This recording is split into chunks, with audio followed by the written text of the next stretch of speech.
जय हिंद। आप सभी का एक बार फिर से स्वागत है हमारे और आपके अपने YouTube channel English net classes में। आज हम लोग बात करेंगे कक्षा 9वीं की इतिहास की दुनिया का। हालांकि कक्षा 9th हो 10th हो या कोई भी कक्षा क्यों ना हो, इतिहास सबके लिए वही है। इतिहास जो पहले है, जो आज है, जो 6 में, जो 8 में, सभी क्लासों में एक ही है। थोड़ा उसका विश्लेषण हर एक क्लासों में अलग अलग है। उच्च शैक्षणिक के लिए आपको इतिहास को बेहतर करना होगा, तो हम लोग ज़्यादा समय ना गंवाते हुए हम लोग शुरू करते हैं। इतिहास की दुनिया का पहला एक्सरसाइज का हम लोग ऑब्जेक्टिव देखने वाले हैं। तो क्या होता है, यदि आप हमको विश्लेषण में वीडियो चाहते हैं तो आप विश्लेषण में आ सकते हैं। हम आपको विश्लेषण में किस प्रकार से बनता है और हम आपको लाइन बाय लाइन आप देख सकते हैं कि हम किस प्रकार से आपकी हर एक समाधान को लाइन बाय लाइन हमने इसमें बताने की कोशिश करी है। तो चलिए ना देर किए बिना शुरू करते हैं। आज का पहला अभ्यास पहला है, पार्ट जो पहला है उसमें ऑब्जेक्टिव है और राइट और रॉन्ग है। उसी को हम लोग सही गलत का चुनाव करना है, बस वही हम लोग आज देखेंगे। ज़्यादातर आगे की वीडियो में जो शॉर्ट वीडियो से आगे आएगी उसमें हम लोग देखेंगे। चलिए, तो सबसे पहला क्वेश्चन है, वास्को डी गामा कहाँ का यात्री था? तो वास्को डी गामा बाबू पुर्तगाल के था, तो हम लोग क्या मारेंगे, पुर्तगाल के यात्री था। वास्को डी गामा कहाँ का यात्री था? तो वास्को डी गामा पुर्तगाल के यात्री था। वस्तुनिष्ठ प्रश्न है, ऑब्जेक्टिव है। दूसरा नंबर है कि यूरोप वासियों ने दिशा सूचक यंत्र का प्रयोग किनसे सीखा? दिशा सूचक यंत्र, दिशा सूचक यंत्र हम आपको बताते चले कि डिटेलिंग में पढ़ने के लिए आपको थोड़ी सी समय देनी पड़ेगी, लेकिन हम साथ साथ बताते चलेंगे कि यहाँ पर आप देख सकते हैं कि जो दिशा सूचक यंत्र है किसके द्वारा सीखा गया था? पुर्तगालियों के द्वारा सीखा गया था। तो सबसे चलिए अरबों से सीखा गया था। दिशा सूचक यंत्र का प्रयोग किनसे सीखा गया था हम आपको बताते चलेंगे। यहाँ पर है कि यूरोप वासियों कंपास का ज्ञान, कंपास को ही बोलते हैं दिशा सूचक यंत्र, किनसे सीखा? अरबों से सीखा गया है। तो इसका राइट आंसर क्या हो जाएगा? इसका राइट आंसर हो जाएगा अरबों से। अब हम लोग बात करते हैं केप ऑफ गुड होप अर्थात उत्तमसा अंतरीप की खोज किसने की? तो इसकी खोज डियाज बार्थोलोमियो के द्वारा किया गया था। अब उससे आगे चलते हैं हम लोग। 4 नंबर प्रश्न के है कि अमेरिका की खोज किस वर्ष हुई?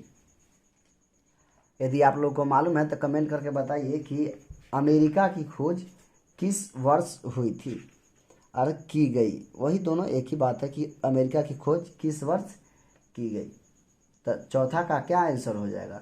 चौथा का आंसर हो जाएगा 1492 में अमेरिका का खोज किया गया था। कुस्तुनतुनिया का पतन किस वर्ष की गई? कुस्तुनतुनिया का पतन किस वर्ष की गई? तो इसका पतन क्या? कुस्तुनतुनिया का पतन 1453 में हुआ था। कुस्तुनतुनिया का पतन कब हुआ था? 1453 ईस्वी में हुआ था। आगे देखते हैं कि विश्व का चक्कर किस यात्री ने सर्वप्रथम लगाया था? तब पूरे विश्व का चक्कर सर्वप्रथम मैगलेन ने लगाया हुआ था। चलिए अब हम लोग उसके जो दूसरा दिया गया उसको हम लोग देख ही लेते हैं।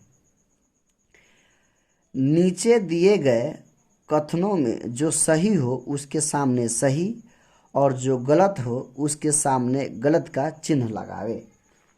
तो क्या है, सबसे पहले हम लोग एक एक चीज़ को बताएंगे कि क्या कौन सही है कौन गलत है।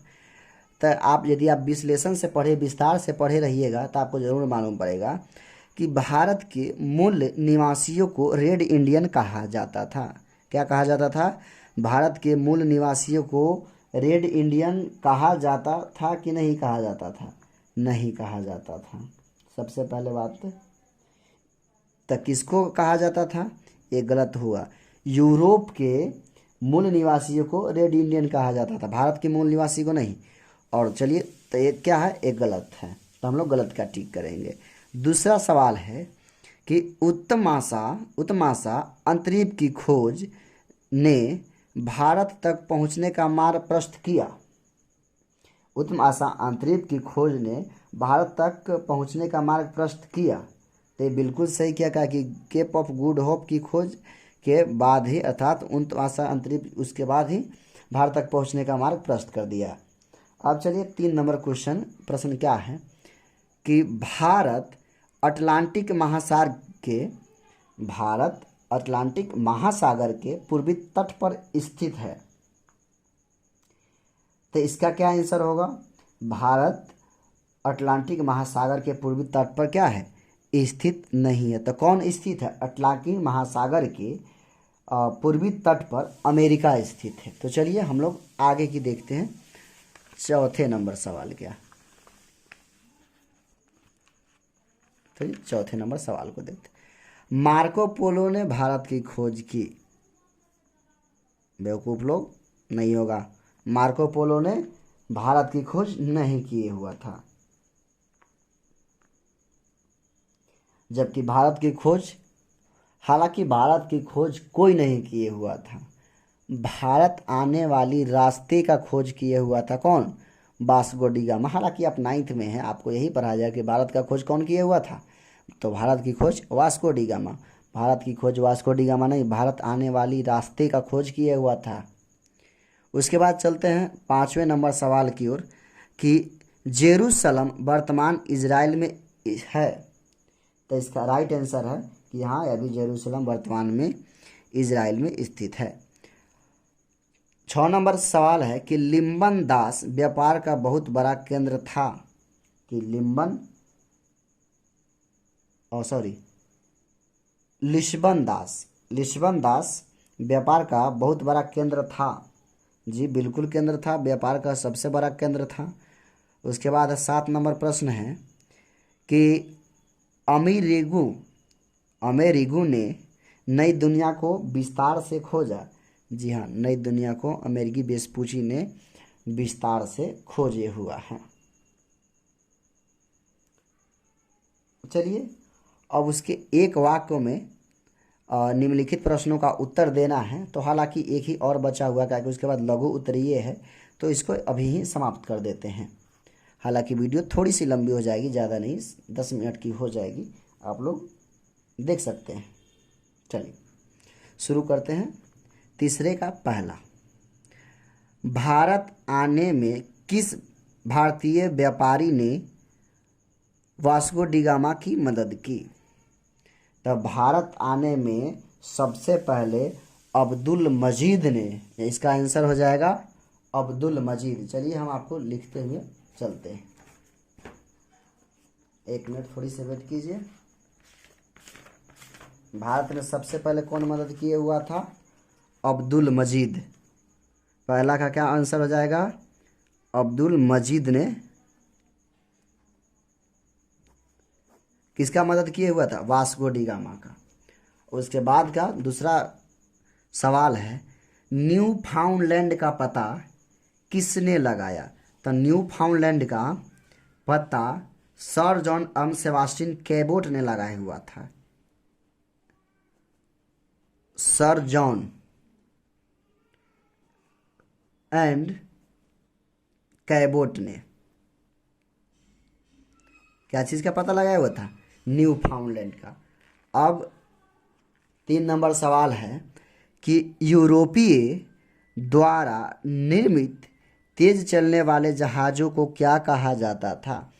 तो इस जहाज़ का नाम क्या है? इस जहाज़ को कैरावल जहाज़ कहा जाता था। इसका राइट आंसर क्या हो जाएगा? कैरावल।